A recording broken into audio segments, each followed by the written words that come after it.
Social media पे उन्होंने डाला कि ये जितने भी यात्रा में चल रहे हैं वो सब ब्राह्मण है, अन्य जाति का कोई भी नहीं है। और धीरेन्द्र कृष्ण शास्त्री जो हॉस्पिटल बना रहे हैं वह हॉस्पिटल कैंसर हॉस्पिटल कहाँ से बन रहा है, इतना पैसा कहाँ से आ रहा है? चोरों को चोरी कि भारत में हिंदू शान से जीने लगा है, भारत में हिंदू अब जीने लगा है, भारत में हिंदुत्व की बात होने लगी है। तो इन लोगों के पेट में पीड़ा होने लगी है। कुछ विधर्मी कहते हैं कि धीरेन्द्र कृष्ण शास्त्री हमारे प्रश्नों के जवाब दे। अरे चितकबरे मुंह वाले, तुझे क्या मालूम है कि इतने छोटे टुकड़े पुंजे लोगों को उनकी बात का जवाब देने के लिए धीरेन्द्र कृष्ण शास्त्री बने हैं? अरे अखंड भारत की बात करने के लिए धीरेन्द्र कृष्ण शास्त्री है, हिंदुत्व की बात करने के लिए धीरेन्द्र कृष्ण शास्त्री है, और हिंदू राष्ट्र की बात करने के लिए धीरेन्द्र कृष्ण शास्त्री है। ये टुकड़े पुंजे कब आते हैं, कब चले जाते हैं, कब चीटियों की तरह मसल दिए जाते हैं, उनका आता पता नहीं रहता। आपने सुना होगा कि अभी दिल्ली में एक विस्फोट हुआ, तो वो जो दिल्ली में विस्फोट हुआ वो ऐसे ही नहीं हो गया, ये विधर्मियों की चाल है। सनातन यात्रा को रोकने के लिए, सनातनियों को कुचलने के लिए, सनातनियों को पीड़ा पहुंचाने के लिए, सनातनियों को मारने के लिए ये उनकी योजना है जो पाकिस्तान से बनती है और यहाँ के राजनीतिक संगठनों के द्वारा बनती है, और ऐसे विस्फोट कभी होते हैं। और इसलिए ये जो किया गया है ये यूं ही नहीं हो गया, इसका टारगेट हमारा हिंदू समाज था, इसलिए वहां से सिर्फ विस्फोट पकड़ा गया। लोग कहते हैं ना कि बागेश्वर धाम में चमत्कार भी होते हैं, तो चमत्कार होते हैं, ये चमत्कार ही था कि विस्फोट पकड़ा, वहां विस्फोटक पदार्थ पकड़ा, वहां से गया और थोड़ा दिल्ली में जाके, क्योंकि वहां फोड़ नहीं पाए, क्योंकि उनकी औकात नहीं थी, वो लायक है ही नहीं कि वहां कुछ कर पाते, मसल दिए जाते, ठाकुर की खबर नहीं। हनुमान जी की लात बड़ी वहां से भागे, आनंद आनंद में जगह विस्फोट कर दिया। और हिंदू ना बने इसके लिए हमें राष्ट्र को सुरक्षित करना पड़ेगा। अगर राष्ट्र सुरक्षित है तो संविधान सुरक्षित है। हम संविधान को चलाने के लिए विधिवत संविधान चले, इसको चलाने के लिए ये यात्रा है, क्योंकि जहाँ हिंदू है वही संविधान है, और जहाँ हिंदू नहीं है वहाँ संविधान प्रतिदिन फाड़ा जाता है, प्रतिदिन फेंका जाता है, प्रतिदिन उसकी अवहेलना होती है और प्रतिदिन अपमानित होती है। बताओ। गुरुर्ब्रह्मा गुरुर्विष्णु गुरुर्देवो महेश्वरा, गुरु साक्षात् परब्रह्म तस्मै श्री गुरवे नमः। ओम अखंडमंडलाकारं व्याप्तं येन चराचरं तत्पदं दर्शितं येन तस्मै श्री गुरवे नमः। ओम विश्वादेव सरितर दुर्गानि पराशो यद्भद्रं तन्नाशो। ओम भारत माता की, भारत माता की, हिंदू समाज की, हिंदू राष्ट्र की। जोर से बोलेंगे, दोनों हाथ उठाकर बोलेंगे, पूरे जोश से बोलेंगे, हिंदू राष्ट्र की, हिंदू एकता की। जय श्री राम, जय श्री कृष्ण, हर हर महादेव। आज हिंदू राष्ट्र बनाने के लिए हम सब इकट्ठे हुए हैं इस पद यात्रा में। जो सब साथ चल रहे हैं वो हमारी एकता, इस आपकी हिंदू राष्ट्र की भावना को लेकर, हिंदू एकता की भावना को लेकर आपके मन में विराजमान उस निष्ठा को हम नमन करते हैं। हमारे बंधु और भगिनी, मैं आपसे कहना चाहती हूँ, आप कितने अच्छे मनोबल से यहाँ उपस्थित हैं, यात्रा में चल रहे हैं। आपकी इस एकता को देखकर तमाम लोग जल रहे हैं और ऐसे जलने वाले लोग पूर्णतया जल जाए, ऐसी हम भगवान से प्रार्थना करते हैं। क्योंकि अच्छे काम को देखकर, हिंदुओं की एकता देखकर, हिंदू राष्ट्र बनने के संकल्प को लेकर जो लोग जलते हैं, उनका जलना ही उचित है। एक बात हम आपसे कहते हैं कि बागेश्वर धाम एक ऐसा धाम जहां सबकी मनोकामनाएं पूरी होती हैं। वहां के महाराज धीरेन्द्र कृष्ण शास्त्री जी जो राष्ट्रीय विचारधारा को लेकर चलते हैं, देश के लिए सोचते हैं, देश के लिए करते हैं और हिंदू राष्ट्र बनाने के लिए यात्रा भी करते हैं। हम सबको एक करने के लिए उन्होंने, जो लोग कहते हैं कि वो ब्राह्मण बताओ, जो चमारों के साथ, धानुक के साथ, फटीक के साथ, धोबी के साथ, वंशकार के साथ भोजन करते हो, तो मैं एक उदाहरण तो आज से, कल से लेकर आज तक का दे रही हूँ कि वंशकार समाज भी यहाँ उपस्थित है।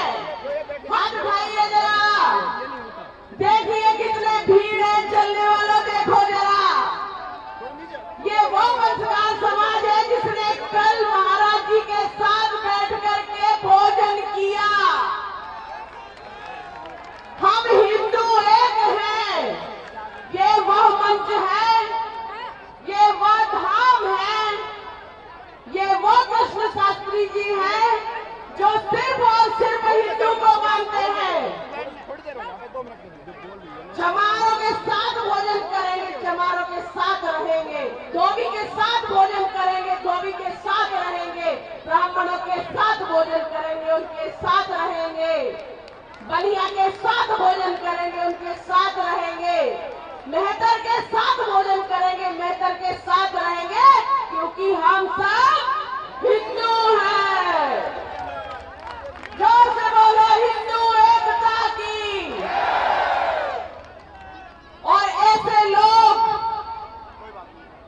जो तमाम सारे अकील वकील शकील बन गए, ऐसे वकील कल बोल रहे थे, सोशल मीडिया पे उन्होंने डाला कि ये जितने भी यात्रा में चल रहे हैं वो सब ब्राह्मण हैं, अन्य जाति का कोई भी नहीं है। और धीरेन्द्र कृष्ण शास्त्री जो हॉस्पिटल बना रहे हैं, वह हॉस्पिटल, कैंसर हॉस्पिटल कहां से बन रहा है, इतना पैसा कहां से आ रहा है? तो चोरों को चोरी ही सूझती है। उनको सिर्फ पैसा दिख रहा है, उनको ये नहीं दिख रहा है कि हिंदुत्व का इतना बड़ा काम हो रहा है। उनको ये नहीं दिख रहा है कि हिंदू एक है, जो देश के लिए जरूरी है, देश की एकता के लिए जरूरी है, देश की अखंडता के लिए जरूरी है, हिंदू राष्ट्र के लिए जरूरी है। और इसलिए ऐसे वकील को मैंने जवाब दिया कि वकील बने रहोगे, पेशे से वकील हो, किसी को बिना पैसे के न्याय की बात भी करने के लिए कोर्ट में घुसते नहीं हो। जो पैसे से बिकता है, जो पैसे से न्याय की बात करता है, ऐसे वकील दुमुहे होते हैं। ऐसे वकील, सब वकील नहीं, पर ऐसे वकील जिनको हिंदुओं की एकता से तकलीफ होती है, अरे इनसे जरा जाकर के पूछिए, जब क्रिश्चियंस के कार्यक्रम होते हैं तब इनको कोई कमी नजर नहीं आती। जब मुस्लिमों के, ओरिजिनल और शुद्ध मुस्लिमों के कार्यक्रम होते हैं तब इनको कहीं भी प्रश्न खड़े करने की हिम्मत नहीं होती।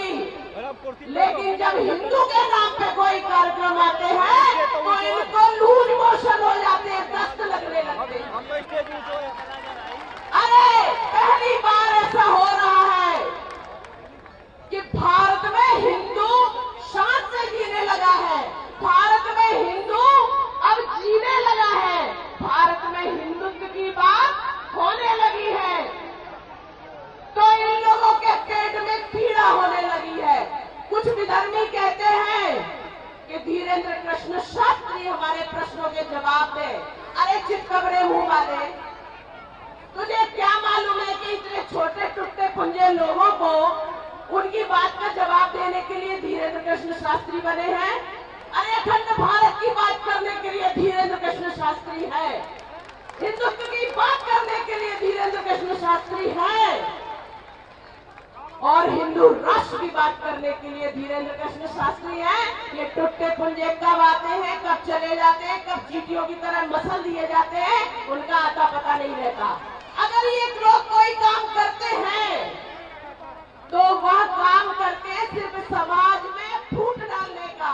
और मैं जो हिंदू यहाँ एकत्रित हो रहे हैं, जो घरों में बैठे हैं, वो भी सुन लें कि घर में बैठ करके भी आप इन बातों को, इस हिंदू राष्ट्र की यात्रा को आगे बढ़ा सकते हैं। और ऐसे लोग जो समाज में विघटन पैदा करते हैं, ऐसे लोगों के मुंह पर तमाचा भी मार सकते हैं।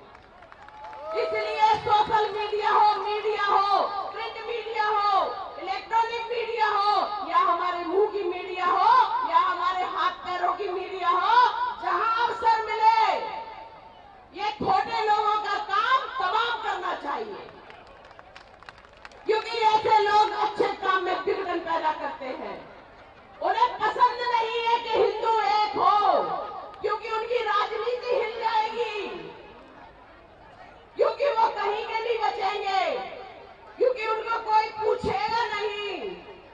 इसलिए हम सब एक हैं, हम सब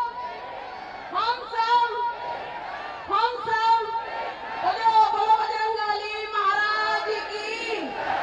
कभी किसी ने पूछा कि महाराज जी आप लगातार 7 तारीख से यात्रा कर रहे हैं, आपको भी तकलीफ होती होगी, आपके भी पैरों में पीड़ा होती होगी, छाले पड़ गए, घाव लग गए हैं।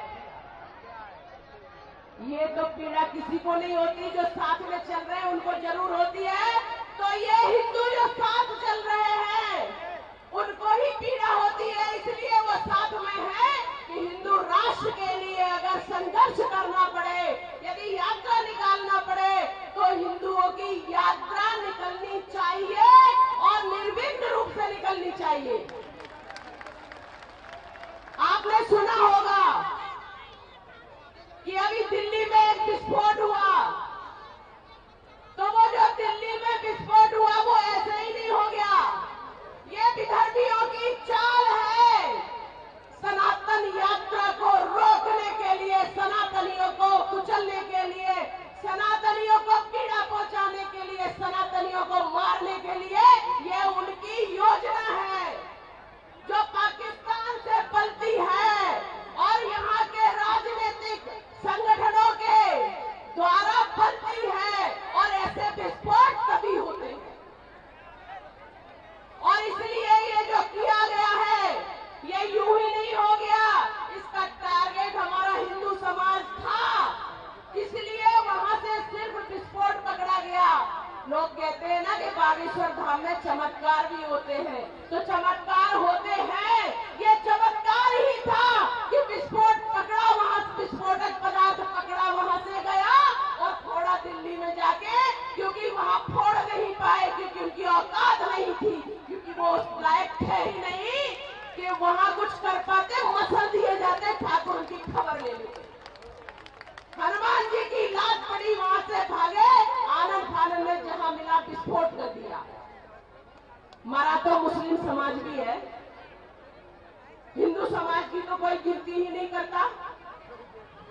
तो जो हिंदू लोग उसमें हताहत हुए हैं, मुसलमानों के द्वारा किया गया विस्फोट, मुसलमान मरे और ऐसे लोग मरे जो उनके साथ थे वो बिल्कुल मरना चाहते।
किसी रूप में हानि पहुंचाने का काम करते रहेंगे। इसलिए शास्त्रों में शठे शाठ्यम समाचरे, दुष्टों के साथ दुष्टता का व्यवहार कर दीजिए, चुप हो जाएंगे। भक्तों के साथ भक्तों का व्यवहार कीजिए, आनंद में आ जाएंगे। इसलिए रावण को मारना पड़ा, रावण का वध करना पड़ा, कंस को मारना पड़ा, कंस का वध करना पड़ा।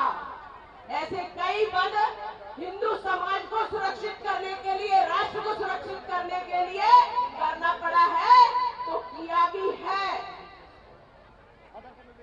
और इसलिए तमाम सारे भगवा को आतंकवाद कह दिया। ऐसे ऐसे षड्यंत्र कांग्रेस पार्टी ने किए, देश के साथ धोखा किया, भगवा के साथ षड्यंत्र किया, हिंदू समाज के साथ षड्यंत्र किया, लेकिन उनका षड्यंत्र सिर्फ 17 साल तक चल पाया और वह षड्यंत्र विफल हुआ। इसलिए अपने धर्म को पकड़ के रखिए। और एक बात सुन लो, धर्म सिर्फ सनातन है, बाकी तो मत और पंथ है जिसको लोग मानते हैं, परंतु धर्म सिर्फ सनातन है। इसको पकड़ के रखिए, अपने स्वाभिमान को पकड़ के रखिए, अपने भगवान को पकड़ के रखिए, हमसे दूर न जाने दीजिए। अगर हमसे वो दूर हो गए तो हम बहुत दूर हो जाएंगे। इसलिए ध्यान रखना, हम सब सनातनी हैं,